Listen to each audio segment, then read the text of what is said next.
ঘূর্ণিঝড়ের প্রভাবে উপকূলীয় এলাকার কি অবস্থা সেই খবর জানাতে এই পর্যায়ে পটুয়াখালীর কলাপাড়া থেকে মিলন কর্মকার রাজু যুক্ত হচ্ছেন। ঘূর্ণিঝড়ের প্রভাব কতখানি পড়তে শুরু করেছে কলাপাড়ায়, কারণ এরই মধ্যে আমরা জেনেছি যে মোংলা সমুদ্র বন্দর, চট্টগ্রাম সমুদ্র বন্দরে 10 নম্বর মহাবিপদ সংকেত দেখাতে বলা হয়েছে এবং কক্সবাজার ও চট্টগ্রামে 9 নম্বর বিপদ সংকেত দেখাতে বলা হয়েছে। আপনার এলাকার কি পরিস্থিতি এখন? ধন্যবাদ শাওন। আমি এই মুহূর্তে রয়েছি যে কলাপাড়ার যে প্রধান যে নদী আন্দারমানিক নদীর তীরে, এবং আপনি এই নদীর তীরের যে বর্তমান অবস্থা দেখতে পাচ্ছেন সেটা হচ্ছে যে এখন কিন্তু জোয়ার শুরু হয়েছে, এবং জোয়ার শুরু হওয়ার যে প্রাথমিক যে লক্ষণ সেটা হচ্ছে যে পানির যে বৃদ্ধি, সেটা কিন্তু আসলে পানি বৃদ্ধি কিন্তু শুরু হয়েছে।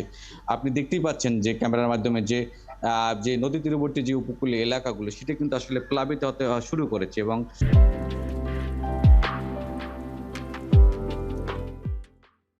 সেটা যে জোয়ারের যে গতি প্রকৃতি বাড়তেছে সেটা হচ্ছে যে আগামী আরো 2-3 ঘন্টা কিন্তু এই সমুদ্রের জোয়ারটা থাকবে, এবং একই সাথে কিন্তু যে বাতাস সেটা কিন্তু বাতাসের গতিও কিন্তু বাড়তে শুরু করেছে। এবং এই অবস্থা কিন্তু সাগর তীরবর্তী এলাকায় যে আপনি যে কিছুক্ষণ আগে যে 10 নম্বর মহাবিপদ সংকেত ঘোষণা হয়েছে উপকূলীয় এলাকায়, সেটা কিন্তু আসলে উপকূলীয় এলাকার মানুষ এই কিছুক্ষণ আগেই জানতে পারছে, এবং আজকে সকাল থেকেই কিন্তু আসলে উপজেলা প্রশাসনের পক্ষ থেকে যে মাইকিং শুরু করেছে সেই অনুযায়ী কিন্তু আসলে আশ্রয় কিন্তু এখন পর্যন্ত যে মানুষজন আসার কিন্তু শুরু করেনি। আপনি দেখতে পাচ্ছেন যে মেঘলা আবহাওয়া এবং বৃষ্টি এই মুহূর্তে নেই, সকাল থেকে থেমে থেমে বৃষ্টি হচ্ছে, এবং আকাশ কিন্তু ঘন কালো মেঘে ঢেকে যাচ্ছে, এবং এই অবস্থায় কিন্তু যে উপকূলীয় এলাকার যে ঝড়ের যে লক্ষণ সেটা কিন্তু আসলে পরিলক্ষিত হচ্ছে না, এবং এই বিষয়ে মানুষের ভিতরে কিন্তু কোনো আশঙ্কা নেই। তবে নদী তীরবর্তী এলাকার যে যারা মানুষ রয়েছে এবং সাগর তীরবর্তী এলাকার যে মানুষজন রয়েছে সেই সব মানুষ কিন্তু আসলে কিছুটা উদ্বিগ্ন রয়েছে, এবং তারা যে বিষয়টা জানছেন যে তারা কিন্তু ইতিমধ্যে তাদের প্রয়োজনীয় জিনিসপত্র প্যাকিং শুরু করেছেন যে আশ্রয় কেন্দ্রে ফিরে আসার জন্য। আমার সাথে কলাপাড়ার মিঠাগঞ্জ, নীলগঞ্জ, মহিপুর এবং চম্পাপুরের জনপ্রতিনিধির সাথে কথা হয়েছে, এবং তার সেই স্থানীয় যে মানুষজন আমাদের যে বিষয়কে জানিয়েছেন তারা হচ্ছে যে হয়তো দুপুরের জোয়ার যদি প্রচন্ড বৃষ্টি শুরু হয় এবং সাথে সাথে বাতাস শুরু হয়, সেক্ষেত্রে হয়তো মানুষজন আশ্রয় কেন্দ্রে আসতে শুরু করবে। গতকাল রাত পর্যন্ত কিন্তু কলাপাড়ায় 1253 জন মানুষজন আশ্রয় কেন্দ্রে আশ্রয় নিয়েছে, অথচ কলাপাড়ায় কিন্তু 175টি আশ্রয় কেন্দ্র এবং মুজিব কিল্লা তৈরি করা হয়েছে, সেই অনুযায়ী কিন্তু মানুষজন আসেনি। আর আবহাওয়ার পূর্বাভাস যেটা বলা হয়েছে যে আপনি জানেন যে ঝড়ের সময় যদি সাগর এবং নদীতে জোয়ার থাকে সেক্ষেত্রে কিন্তু আসলে যে ঝড়ের তীব্রতা বাড়ে এবং পানির জলোচ্ছ্বাসের সম্ভাবনা থাকে। আবহাওয়া অফিস থেকে সেই বিষয়টি বলা হচ্ছে যে জলোচ্ছ্বাসের সম্ভাবনা রয়েছে।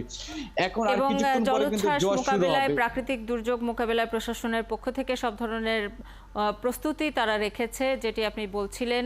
রিমালের প্রভাবের উপকূলের আরও কিছু খবর আমরা জানবো। পটুয়াখালীর কুয়াকাটা সাগর পাড়ে আছেন সহকর্মী ইশতিয়াক ইমন। ইমন, আপনার কাছে এই মুহূর্তে আবহাওয়ার পূর্বাভাস কি? এরই মধ্যে নিশ্চয়ই জেনেছেন যে সেখানে 10 নম্বর মহাবিপদ সংকেত দেওয়া হয়েছে। সব মিলিয়ে কি পরিস্থিতি দেখছেন উপকূলে, এবং রিমাল মোকাবেলার প্রস্তুতি কি কি চোখে পড়লো আপনার? গতকাল রাত থেকেই আসলে পর্যটক যারা রয়েছেন সেই পর্যটকদের সমুদ্র তীরবর্তী থেকে তুলে নেওয়ার তারা পর্যটনে যারা এখানে সতর্কতা সংকেত দিচ্ছেন তারা আসলে তাদেরকে তুলে দেওয়ার চেষ্টা করছেন, কিন্তু তাদেরকে আসলে কোনোভাবেই ঠেকানো যাচ্ছে না। যারা একেবারেই অতি উৎসাহী পর্যটক আছেন তারা সমুদ্রের দিকে আসছেন, কিন্তু এই যে কুয়াকাটা সমুদ্রের দিকে এটি অনেক আগে থেকেই ভাঙনের মুখে রয়েছে, এবং এখানে বেশ কিছু গর্ত রয়েছে এবং ঢেউয়ের তোর নিশ্চয়ই আপনি দেখতে পাচ্ছেন যে সমুদ্র আসলে ফুটে উঠেছে।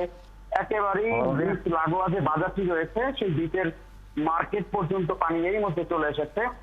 দুপুর 12টা নাগাদ জোয়ার শুরু হবে এবং সেই জোয়ারের কারণে আরো কিছুটা পানি বৃদ্ধি পাবে এমনটি শঙ্কা করা হচ্ছে, এবং সেই জোয়ার 2:30 থেকে 3টা পর্যন্ত থাকবে। যেটি শঙ্কার বিষয় যে রাত 9টা সন্ধ্যা 7টার পর একটি জোয়ার রয়েছে, যদি তখন আসলে এই রিমেল আঘাত করে, ঘূর্ণিঝড়টি আঘাত করে, তাহলে আসলে তিনি পূর্ণ শক্তি নিয়ে আঘাত করলে উপকূলের যে নিম্নাঞ্চল রয়েছে, চরাঞ্চল যেগুলো রয়েছে সেগুলো একেবারেই প্লাবিত হয়ে যাবে। জলোচ্ছ্বাসের কথা একদম বারবারই আবহাওয়া অফিস থেকে বলা হচ্ছে, কিন্তু সেই জলোচ্ছ্বাসটি আসলে জোয়ারের উপরে অনেকটা নির্ভর করে। থেমে যাবে বৃষ্টি হচ্ছে। এবং গত রাতে যে জোয়ারের সময় ঘূর্ণিঝড়টি যেটি আপনি বলছিলেন আঘাত করলে জলোচ্ছ্বাসের মাত্রা বাড়বে এবং তখন ক্ষয়ক্ষতির পরিমাণ অনেক বেড়ে যাবে। আপনি খবর রাখতে থাকুন, প্রয়োজনে ফিরবো আবারও আপনার কাছে। আমাদের সাথে যুক্ত হয়েছিলেন কুয়াকাটা থেকে সহকর্মী ইশতিয়াক ইমন।